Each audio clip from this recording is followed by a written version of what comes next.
விஜய் வந்துட்டு இப்போ அரசியலுக்கு வந்திருக்காரு, இதுக்கு முன்னாடி அவருடைய டிராவல் ஒன்று இருக்குது, இதெல்லாம் தாண்டி ஒரு இடத்துல போய் ரீச் பண்ணுவாருங்கிறது வேற.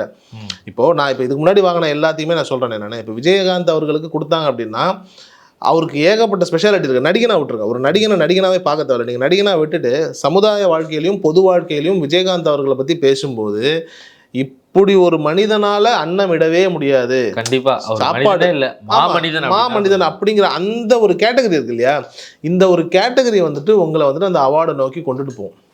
அப்படியே வந்துட்டு கமல் சாரை கொண்டுட்டு வந்தீங்க அப்படின்னா, கமல் சார் மாதிரியான ஒரு நடிகர் ஆஃப்டர் சிவாஜி கணேசன், கமல்ஹாசன் மாதிரியான ஒரு நடிகன் வந்துட்டு உலக சினிமாவில் இல்லைங்கிறது தான் யதார்த்தமான உண்மை. நீங்கள் வந்துட்டு அஜித்துக்கு கிடைச்சதுங்கிறது வந்துட்டு தி மோஸ்ட் ஆப்ட் பர்சன். அவரை வந்துட்டு இப்போ நான் எப்படி விஜயகாந்த் அவர்களுக்கு பர்ஃபெக்டாக ஒருத்தருக்கு கொடுத்துருக்காங்கன்னு சொல்கிறனோ, எப்படி கமல் அவர்களுக்கு ரொம்ப பர்ஃபெக்டாக கொடுத்துருக்காங்கன்னு சொல்லணும். கமல் அவர்களுக்கு ரொம்ப லேட்டு தான் வைங்களா 2014, ஆனால் உரிய விருது தான். அதே மாதிரி அஜித் அவர்களுக்கும் அவருடைய கெரியரை பார்க்கும்போது சினிமாவிலேருந்து அவர் ஒத்தி வச்சுட்டு ஒரு சக மனிதனாக அஜித் அவர்கள் இந்த சினிமாவை தாண்டி அவர் என்னென்ன பண்ணியிருக்காருன்னு பார்க்கும்போது எனக்கு தெரிஞ்சு அவர் கொடுக்கறது வருத்து தான். ஏன்னா விஜய்க்கு கிடைக்கல, அது வந்துட்டு அவங்களோட ரசிகர்கள் சார்ந்த ஒரு நிலையில் ஒரு ஆதங்கம் தான்.